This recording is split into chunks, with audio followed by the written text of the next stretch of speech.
Students often say that they find it difficult to know what to write when asked to comment as part of an examination question. Discussing comments and questions with each other helps students develop the skills. In this activity, students are developing their skills in interpreting statistical graphs, using data taken from the Family Food Report for 2013. Have a look at the graph up here.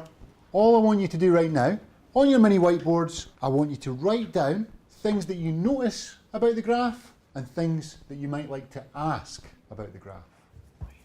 In this task, all I did was showed them a graph which was basically just detailing how much margarine, low-fat spread and butter people were consuming over time.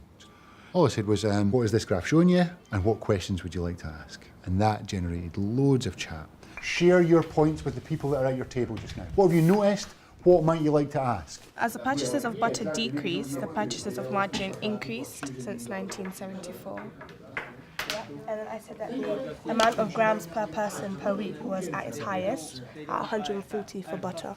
If you look at the line, the blue line for butter, it seems to have gone through an exponential decay. That's something I noticed, yeah.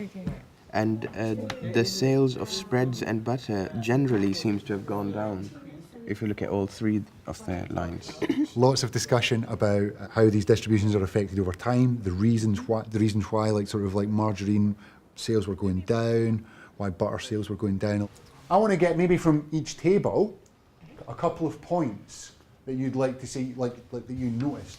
The first period where 1974 to 1990, I thought it looked like a substitution effect where as new and reduced spreads come in, people may switch their purchasing to lower spreads to help their health. Towards the end to 2010, less people are purchasing butters and spreads, and that could be because they are more conscious of what they're buying.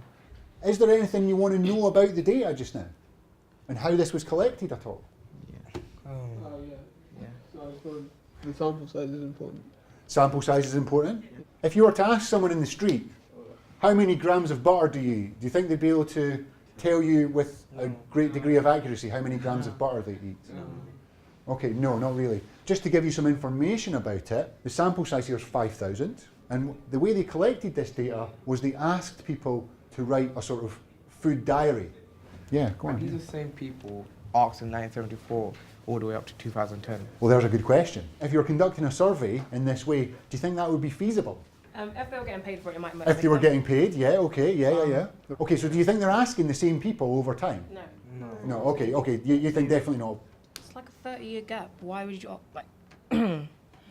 Yeah, just why? Why is a great question, just why would you do it like that? We've made a lot of points here, but I'd like to know any questions you'd like to ask. Do they do this yearly, or how do they take the points for the graph?